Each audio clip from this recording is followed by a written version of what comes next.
अदानी समूह का संकट खत्म होता नहीं दिख रहा है। हिंडनबर्ग के बाद अब फिर एक विदेशी संस्था ने गंभीर आरोप लगाए हैं, जिसकी वजह से गुरुवार को शेयर बाजार में ग्रुप के सभी शेयरों में भारी गिरावट देखने को मिली।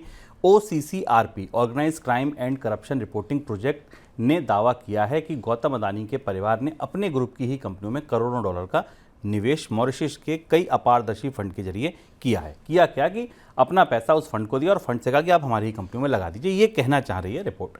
इस रिपोर्ट में यह भी कहा गया कि गौतम अदानी के बड़े भाई विनोद अदानी की भूमिका भी इस मामले में संदिग्ध रही है। सर, क्या निकला इस रिपोर्ट से? OCCRP की रिपोर्ट हिंडनबर्ग की रिपोर्ट के एक कदम आगे की है। हिंडनबर्ग की रिपोर्ट ने जो सूत्र छोड़ दिए थे जोड़ने से लिए, हिंडनबर्ग की रिपोर्ट ने कहा था कि अडानी समूह की कुछ कंपनियां बाहर हैं जिनमें उनके भाई विनोद अडानी शामिल हैं और भारत से का ही पैसा रूट होकर वापस स्टॉक मार्केट में उनके स्टॉक्स में निवेश हो रहा है। ये यहाँ तक हिंडनबर्ग की रिपोर्ट ने अपनी रिपोर्ट में बात कही थी, जिसे अडानी समूह की तरफ से उस समय भी नकारा गया था और कहा था कि इस पर जांच हो चुकी है। सेबी की रिपोर्ट अभी सुप्रीम कोर्ट के पास है।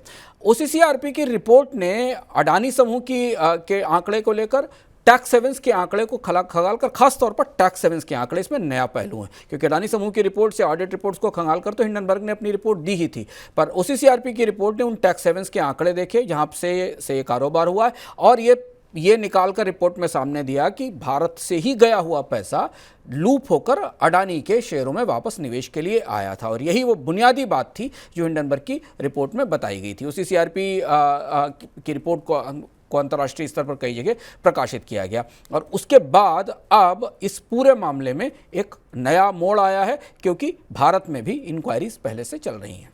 सर, अब हिंडनबर्ग की रिपोर्ट ने जो बात कही थी उस पर तो जांच चल रही है, उस पर भी सुप्रीम कोर्ट जल्दी ही कुछ कहेगा। इस बीच ये रिपोर्ट और आ गई। ये रिपोर्ट अलग अलग कैसे हैं दोनों? हिंडनबर्ग की रिपोर्ट ने जिस लूप को खुला छोड़ दिया था, OCCRP की रिपोर्ट ने उस लूप को कंप्लीट कर दिया। हिंडनबर्ग की रिपोर्ट ने यहां तक छोड़ा था कि अडानी समूह की तरफ से ऐसा लग रहा है कि कुछ पैसा भारत से बाहर गया है जिसका निवेश वापस अडानी समूह के शेयरों में किया गया है। OCCRP की रिपोर्ट ने उस लूप को एक तरीके से या उस पूरे सर्किल को कंप्लीट करके ये बता दिया कि ये पैसा टैक्स हेवंस के जरिए ट्रैवल होकर गया था, अगर ये सही है जो OCCRP अपनी रिपोर्ट में आरोप लगाती। और यही बात हिंडनबर्ग ने OCCRP की रिपोर्ट के बाद अपनी प्रतिक्रिया में भी कही है कि हमने जो जहां तक छोड़ा था उसे आगे पहुंचा दिया है। तो अब अगर आप पूरी जांच की प्रक्रिया को देखें पिछले साल जनवरी से लेकर और अभी आज हम जब अगस्त के अंत में खड़े हुए हैं, तो जो एक सबसे बड़ा हिस्सा था, बाकी चीजें तो अलग थी, जो एक सबसे बड़ा हिस्सा था उसमें दोनों पुर्जे या दोनों हिस्से एक तरह से मिलते हुए दिखाई दे रहे हैं और यही सबसे बड़ा फिशी या सबसे बड़ा चुनौतीपूर्ण हिस्सा है अडानी समूह के कारोबार का, कि भारत अपने ही शेयरों में अपने ही पैसे से निवेश करने का जो आरोप है, वो आरोप अब इस रिपोर्ट के साथ थोड़ा और पुख्ता होकर उभर आया है। सर, क्या आपको प्रतिक्रिया समूह की तरफ से रही इस पर? अडानी समूह ने इस पर प्रतिक्रिया दी जैसे हिंडनबर्ग पर दी थी। अडानी समूह का कहना था कि जिनकी तरफ इशारा किया गया वो हिंडनबर्ग की रिपोर्ट में भी कहा गया था और ये सारे आरोप, स्वाभाविक सी बात है, आरोप बेसलेस भी हैं और इनमें कोई फैक्ट्स नहीं है और हिंडनबर्ग की रिपोर्ट में जो कहा गया था उन्हीं को दोबारा कहा जा रहा है। लेकिन OCCRP की रिपोर्ट ये बताती है कि हिंडनबर्ग की रिपोर्ट ने टैक्स हेवंस के डेटा की पड़ताल नहीं की थी। OCCRP ने टैक्स हेवंस के डेटा की पड़ताल करके, आंकड़ों की पड़ताल करके ये जाना है कि पैसा कैसे मूव हुआ था। सर, क्या आपको लगता है इस समय इसका कितना बड़ा संदर्भ है जब ये सुप्रीम कोर्ट में एक जांच चल रही है, सेबी अपनी जांच कंप्लीट करने वाली है, ईडी की तरफ से कुछ बात कही जा रही, तब ये रिपोर्ट?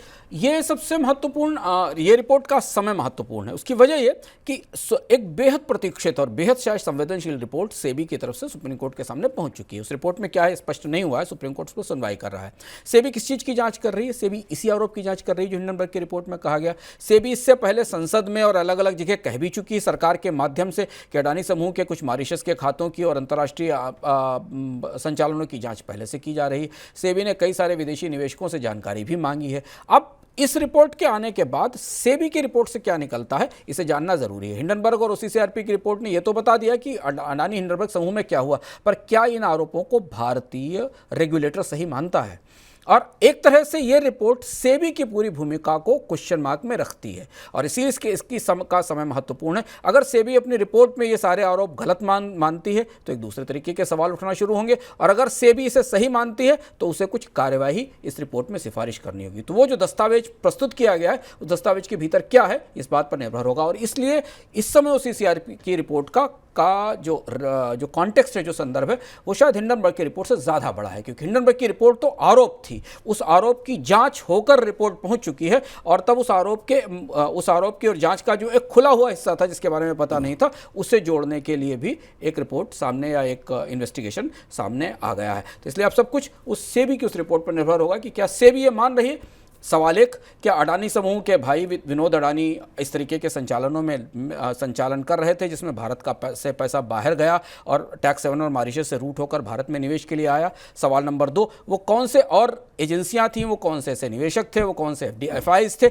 जिनका इस मामले में इस्तेमाल किया गया। और नंबर 3, इसकी जब से जांच चल रही उस मामले में अडानी समूह ने इन सवालों को, अगर सेबी ने कोई सवाल पूछे तो अडानी समूह ने इसके जवाब में सेबी को क्या बताया। और नंबर 4, अगर ये सब हुआ तो मार्केट रेगुलेटर अडानी समूह के खिलाफ किस तरीके की कार्रवाई करेगा, क्या फैसला लेगा। ये 4-5 बड़े सवाल हैं जिनका जवाब हमें शायद अब सेबी की रिपोर्ट से मिलेगा।